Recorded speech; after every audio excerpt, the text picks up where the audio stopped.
Assalaamu calaykum. Gebi ahaan waxyaabaha jidhkeenna ku guda jira waxa ay ku hoos shaqeeyaan saamaynta qaabdhac gaar ah. Mar kasta oo qaabdhacaasi uu noqdo mid abuurkii Alle waafaqayana waa mar kasta oo uu isu miisaanaado.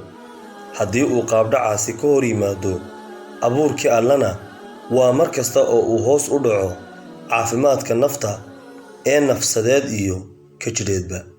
Qaabdhacaasi waxa uu saamayn daran ku leeyahay in uu caqliga qofku awood u yeesho maamulidda malaayiin tilmaamood oo nafteenna ka dhex dhacaya, isaga oo ku xukumaya laba qaab oo kala ah: 1.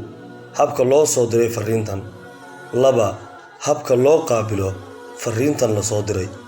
Mar kasta oo uu qofku dhagaysto qaabdhac aan waafaqsanayn abuurkii Alle ee uu qofkan ugu talagalay, ama isagu doonistiisa ha ku dhagaysto ama ha lagu khasbee, waxa ay jidhka iyo naftaba ku keentaa cadaadis iyo dhib fara badan, waxaana bilaabma soo ifbaxa saamaynta taban xun. Qof Alle iyo qofka uu doono ha noqdo qofka dhagaysanaya. Kaasi waa waxa ay sugayso cilmi baadhisyo iyo diraasado badan oo la sameeyey, in qofka dhagaysta qaabdhac aan waafaqsanayn abuurkii Alle ugu talagalay subxaanahu wa tacaala aadamaha ay ku dhacayaan waxyaabahan soo socda. 1. Taagdarni aan xaddi lahayn. Shaqo kasta oo uu qofkaasi qabanayana waxa ay cilmi baadhisuhu sheegeen in aanu si fiican u qabanayn. 2. Inta uu qofkaasi ku jiro shaqada in uu ku dhaco gafaf aan tiro lahayn. 3. In aanu haba yaraatee go'aan sax ah qaadan karin. Haddii uu qaabdhacu noqdo mid codkiisu sarreeyo sida kamanka qaylinaya, natiijadu waa ay ka sii darnaanaysaa dhibaatooyinkii aynu soo xusnay. Dr. Bart Billings, oo ah professor ku takhasusay cilmi nafsiga oo u dhashay waddanka Holland, ayaa waxa uu yidhi: in muddo badan aad dhagaysato cod hooseeya oo kamankiisu sarreeyo ma sababo khataro ay taagdarnidu ka mid tahay oo keliya, ee waxaaba uu keenaa dhimasho. Waxaana uu Dr. Bart Faymin caddeeyey in xanuun kasta oo uu jidhku dareemo uu maskaxda ku baraarujiyo in ay soo dayso dheecaan dabiici ah oo dejiya xanuunkan, waxaana lagu magacaabaa dheecaanka endorphins. Waxaana uu dheecaankani u shaqeeyaa sida maandooriyaha ay soo dayso qofka, ka dhiga sida mid sakhrad hayso oo kale. Waxa dhaca marka uu qofku dhagaysto kaman uu codkiisu sarreeyo in soo noqnoqodka garaaca kamanku uu gubo jidhka qofka dhagaysanaya, uuna galo dhammaan daloolada hoose ee jidhka.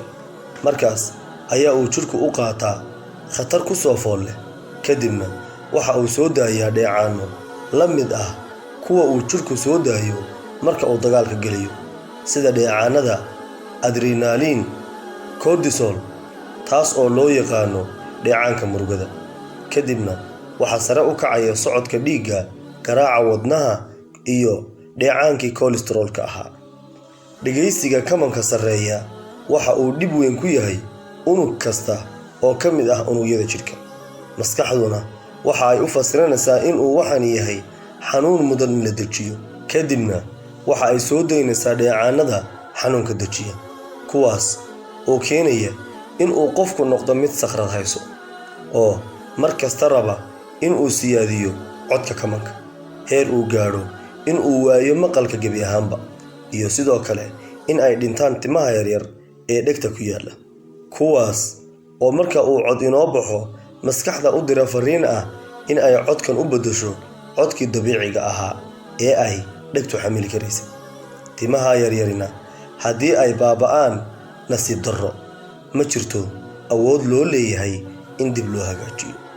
Soo daynta dheecaanka xanuun dejiyaha ah ayaa sababa in qofka barta dhagaysiga kamanku uu ka dhigto balwad aanu jari karin. Ilayn waa qof mar kasta oo uu kamankaa dhagaysto maskaxdiisu soo daynayso dheecaan sakhrad oo kale ah. Cilmi baadhis lagu sameeyey waddanka Jarmalka ayaa waxa ay sheegtay in dadka kamanka dhagaysigiisa jecel ay maskaxdooda qaybta xasuustu hoos u dhacdo wax u dhexeeya 15% ilaa 60%. Cilmi baadhis kale ayaa waxaa lagu sameeyey 600 oo qof oo aan dhegaysan kamanka. waxaa la eegay inta ay la eg yihiin inta waayey xasuustii, waxaana ay noqdeen keliya 4%, halka ay dhigooda oo ah kuwa jecel dhegaysiga kamanka ee waayey xasuustii ay noqdeen 21%. Dr. Robert Sapolsky, oo ah doctor caan ku ah baadhida caqliga, ayaa waxa uu yidhi dhibkan intan la eg ee uu keeno dhegaysiga kamanku waa mid la filan karo, laguna hubiyey cilmi baadhisyo, waayo dheecaanada warwarka sida adrenaline iyo cortisol ee ay maskaxdu soo dayso marka uu qofku dhagaysto kamanka ayaa waxa ay dhiigga iyo sokortaba ku jeedinayaan muruqyada si ay weerar u qaadaan ama uu u cararo qofku. kadibna sokorta maskaxda ku jirta ayaa yaraata, siiba goobta loo yaqaano hippocampus, taas oo ay macnaheedu tahay in ay qaybta maskaxda ka midka ah awoodeedu hoos u dhacdo, goobtaas oo mas'uul ka ahayd abuurista unugyo xasuuseed oo cusub. hadda waxaas oo dhib ahi waxa ay ka dhasheen maskaxda oo loo diray fariin ah in ay soo dayso dheecaan ay ku dejinayso xanuunkan uu keenay dhegaysiga kamanka. Akademiyadda kamanka ee waddanka Ingiriiska ayaa waxa ay xog ay soo saartay ku sheegtay in dadka si gaar ah ugu dhintay kamanka ay gaadheen 75,000 oo qof, kuwaas oo ay da'doodu u dhaxayso 14 jir ilaa 40 jir. cilmi baadhisyo la sameeyey ayaa waxa ay caddeeyeen in dhibta uu kamanku ku hayo carruurta yaryar, haddii ay doonaan haba ahaadaan uurjiif aan uunka imane, uu kaga daran yahay dadka waaweyn oo aynu soo xusnay dhibka uu iyaga ku hayo. saamaynta taban xun ee uu leeyahayna ka sii daran dhibaatooyinka aynu soo tilmaamnay. xaqiiqooyinka aan idinla wadaagay waa dhibic ka mid ah badweyn xooga ah oo laga sameeyey dhibaatada kamanka ee qof kasta oo dhagaysta aadna garanaysaan u badbaadiya jirkiisa iyo naftiisa. waxa aan qodobkan ka soo xigtay alle caafimaad degdeg ah ha siiye doktorka caafimaad ee muslimka ah, kaas oo adduunka oo dhan si weyn looga yaqaano loogana ixtiraamo, ee magaciisu yahay Dr. Waliid Fatiixi. ilaahay ha xifdiye. waa Sakariya Haaruni oo idinkaga tegaya inta aynu muuqaal kale oo xiiso badan ku kulmayno. assalaamu calaykum waraxmatullaahi wabarakaatuh.